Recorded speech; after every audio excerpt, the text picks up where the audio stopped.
আজি আমাৰ ভাৰতবৰ্ষৰ এটা অতি গুৰুত্বপূৰ্ণ দিন আৰু এটা অতি পবিত্ৰ দিন, কাৰণ এই 15 আগষ্ট তাৰিখে আজি 77 বছৰ পূৰ্বে ভাৰত ব্ৰিটিছৰ কুশাসন আৰু শোষণকাৰী ব্যৱস্থাৰ পৰা স্বাধীন হৈছিলে। আৰু এই স্বাধীনতা অতি সহজে অহা নাছিলে, বহুতে কষ্ট কৰি তেখেতসকলে নিজৰ আত্মবলিদান দিয়াৰ পিছতহে আহিছিলে।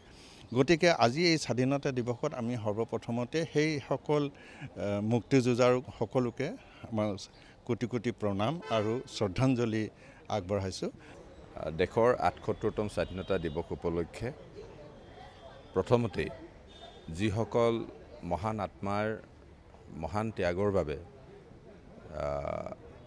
দেশ স্বাধীন হ'ল তেওঁলোকলৈ শ্ৰদ্ধাঞ্জলি জ্ঞাপন কৰিছোঁ আৰু দেশবাসীক এই পবিত্ৰ দিনটোৰ শুভেচ্ছা জ্ঞাপন কৰিছোঁ। অসম অলিম্পিক সন্থাই প্ৰত্যেক বৰ্ষৰ দৰে আজিও আমি পুৱাই পতাকা উত্তোলন কৰিছোঁ, জাতীয় পতাকা।